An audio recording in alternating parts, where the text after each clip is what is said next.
সকালবেলা আর সন্ধেবেলা এই এক কাপ কফি না খেলে আমি যেন সারাদিন চলতেই পারি না। কফিটা না খেলে যেন আমার শরীরটা কীরকম করতে লাগে, একটা অভ্যেসে দাঁড়িয়ে গেছে।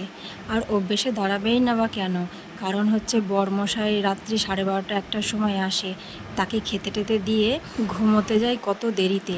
আর ঘুমোতে ঘুমোতে তো 2টো হয়েই যায়, আর এইদিকে ঘুম থেকে উঠতে হয় 5:30টার সময়। আর তখন অল্প একটু ঘুমিয়ে কি মন ভরে? কিন্তু এই সকালবেলায় এক কাপ কফি খেয়ে যেন আমি অনেক এনার্জি পেয়ে যাই। তো আজকে কফি খেয়ে মেয়েদের জন্য টিফিন বানাতে শুরু করব। মেয়েদের বায়না ছিল আজকে নাকি ওরা স্যান্ডউইচ খাবে। তো চলো স্যান্ডউইচ বানাতে শুরু করে দিই। এবার আজকে স্যান্ডউইচ বানাতে বানাতে একটা কথা বলবো। কথাটা হচ্ছে ভালোবাসা নিয়ে।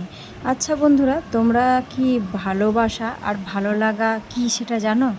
ভালো লাগা আর ভালোবাসা কিন্তু একদম আলাদা আলাদা। আমাদের জীবনে এমন অনেক মানুষ আসে যাদের আমাদের খুব ভালো লাগে, কিন্তু আমরা অনেকেই গুলিয়ে ফেলি যে এটা শুধু একটা ভালো লাগা নাকি সত্যিকারের ভালোবাসা।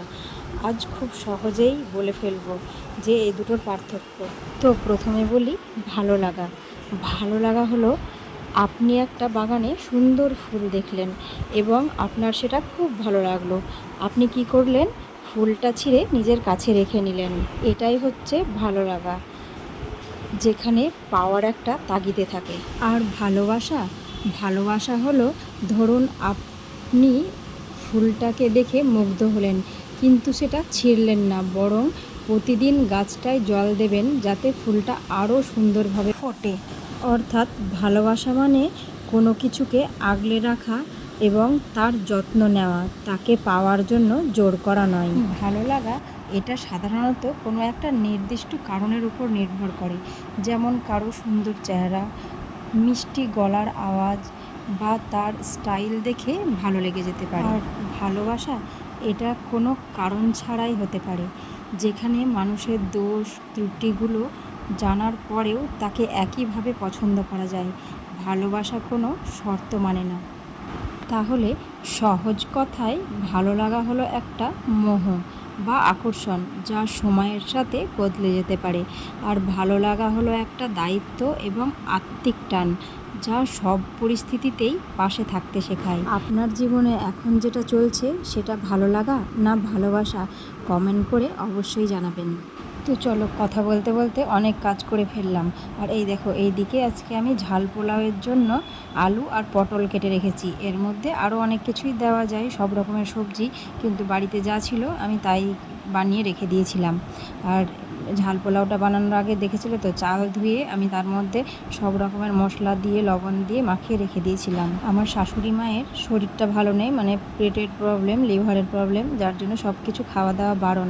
তো কি করে দেওয়া যায়, তাই ভাবলাম এইভাবে একটু ঝাল পোলাও করে দিই, তাহলে হয়তো ভালো লাগবে। মানে মিষ্টি ছাড়া পোলাও, ঘিও দিতে পারা যায় না এতে, সেদ্ধ চাল দিয়ে করা হবে। তোমরা অনেকে আমাকে কমেন্ট করে বলেছো যে তোমাদের শাশুড়ি আর বৌমার মধ্যে এত মিল, খুব ভালো লাগে।